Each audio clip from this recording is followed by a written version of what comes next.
अस्सलाम वालेकुम फ्रेंड्स, मेरा नाम सुभान दारिक है और आप देख रहे हैं लेट्स अनकवर। तो गाइस, आज की इस वीडियो के अंदर मैं आप लोगों को बताऊंगा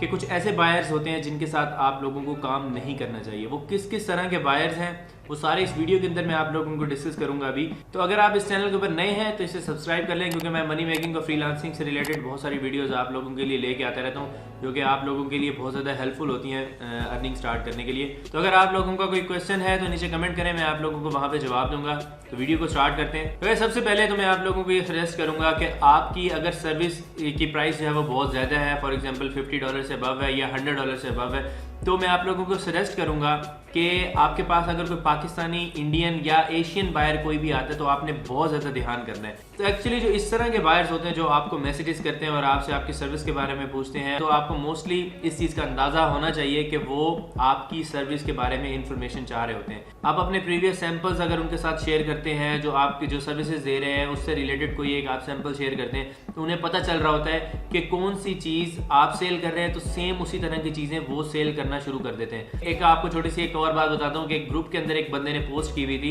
कि मैंने एक पाकिस्तानी सेलर को कांटेक्ट किया है, तो उसने मेरी बात सुने बगैर मुझे ब्लॉक कर दिया। तो उसकी ये एक किस्म का एक गलत है कि आपने किसी सेलर की बात सुने बगैर और उसको जवाब दिए बगैर आपने उससे बैन कर दिया, ये गलत है। लेकिन मैं आप लोगों को यहाँ पे सजेस्ट करूँगा कि आप कोशिश किया करें कि अगर कोई ऐसा बायर हो जो कि जस्ट आपको पता है कि इस बंदे ने मेरी चीज़ परचेज नहीं करनी, तो आपको एक दो मैसेजेस से ही अंदाज़ा हो जाएगा कि वो आपके जो आपका वर्क सैंपल्स है वो देखना चाह रहा है या फिर इस तरह की कोई सर्विस स्टार्ट करना चाह रहा है। तो आपने कोशिश करनी है कि उस तरह के जो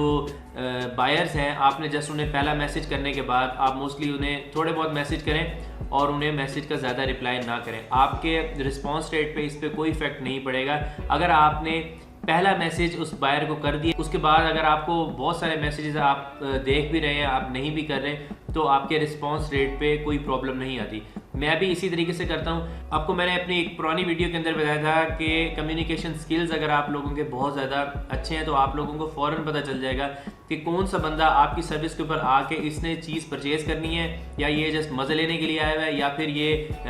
अगर कोई ऐसा बंदा है जो कि एशियन कंट्री से है, ये जस्ट आप लोगों की सर्विस के सैंपल्स लेने के लिए आ रहे होते हैं ताकि वो उसी तरह की चीज़ सेल कर सकें। क्योंकि इससे होता ये है कि उनको आपकी जो सर्विस होती है, आपकी गिग होती है, उस पर नज़र आ रहा होता है कि इसके फॉर एग्जाम्पल आपकी गिग के ऊपर 5 ऑर्डर्स आए हुए, या फिर आपने ऐसे प्रीवियस ऑर्डर्स कंप्लीट किए हैं जो कि आपकी गिग के ऊपर 50-60 रिव्यूज़ आए हैं। उसे नज़र आ रहा है कि 50-60 लोगों ने आपकी सर्विस परचेज़ किया और उनको अच्छी लगी है, तो वो आप जैसे ही सर्विस क्रिएट करके सेल करने लग जाएंगे। तो मोस्टली ये आपके कंपेटिटर्स होते हैं, आपके जो कंपटीशन होता है वो बहुत ज़्यादा इंक्रीज़ कर देते हैं। तो मैं आप लोगों को सजेस्ट करूंगा कि इस तरह के बायर्स के साथ आपने बिल्कुल भी काम नहीं करना। और दूसरी तरह के जो बायर्स होते हैं वो होते यूएसए से ही है, यूएसए के ही लोग होते हैं, लेकिन आपने उनकी बातों से अंदाज़ा लगाना है कि जब वो आपसे बहुत ज़्यादा कोई क्वेश्चंस कर रहे हो, एक तो रियल क्वेश्चंस होते हैं कि फॉर एग्जांपल वो इस तरह के क्वेश्चंस होते हैं कि उन्होंने आपकी सर्विस परचेज करनी होती है, तभी वो आप लोगों से डिटेल में चीज़ें पूछ रहे होते हैं। लेकिन कुछ ऐसे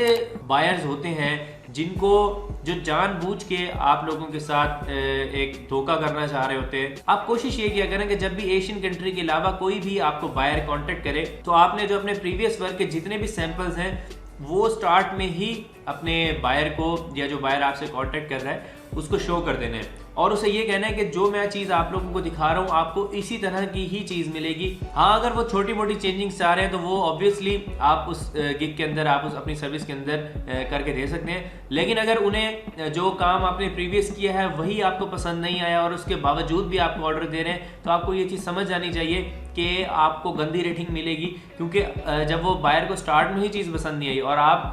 नए नए अभी फाइवर के ऊपर आए और आप कोशिश कर रहे हैं कि बस मुझे ऑर्डर किसी तरीके से मिल जाए, तो जब वो ऑर्डर ले लेंगे तो वो उसका नुकसान ज़्यादा है। कोशिश ये किया करें कि जितने भी इस तरह के ऑर्डर्स होते हैं जिसमें आपको क्लाइंट जो है वो थोड़ा सा ऐसे लग रहा हो कि ये बंदा ठीक नहीं है या आपकी सर्विस के ऊपर नेगेटिव रिव्यू दे सकता है, उसको आपकी कम्युनिकेशन पसंद नहीं आ रही, तो इस तरह के अगर कोई भी बायर्स आपको स्टार्ट में ही पता चल जाता है कि इस तरह का कोई बायर अगर आया है, तो आप कोशिश करें कि उसके साथ काम ना करें। एक रिस्पेक्टेबल वे में आप उसको मना कर सकते हैं। बहुत सारी ऐसी चीज़ें होती हैं जिससे आप लोग, जिस तरह से अगर फॉर एग्जांपल वो कोई एडिशनल सर्विस कहता है तो आप उससे कह सकते हैं कि इस तरह की जो सर्विस है ये एडिशनल सर्विस मैं अपनी सर्विस के अंदर नहीं देता। तो इस तरह से आप रिफ्यूज़ भी कर सकते हैं। लेकिन आप ध्यान कीजिएगा कि आपने अगर कोई ज़रा सा भी रूड बिहेवियर किसी बायर के साथ या किसी बंदे के साथ आपने शो किया तो उसका जो रिजल्ट है वो ये भी हो सकता है कि आपकी जो फाइवर की प्रोफाइल है वो भी बैन हो जाए। अगर नहीं होगा तो वो आपको ऑर्डर दे सकता है, ऑर्डर दे के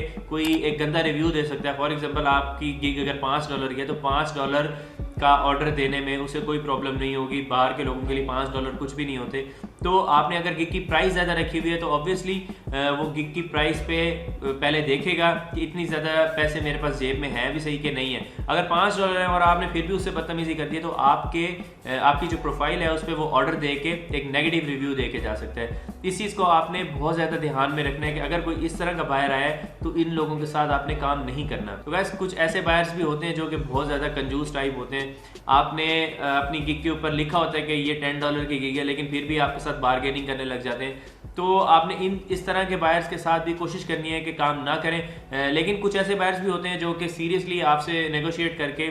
एक बहुत बड़ा ऑर्डर देने वाले होते हैं, तो फिर वो आपसे नेगोशिएशन भी करते हैं। उस सिचुएशन में तो ठीक है, लेकिन अगर आपसे कोई एक ही ऑर्डर करना चाह रहा है और वो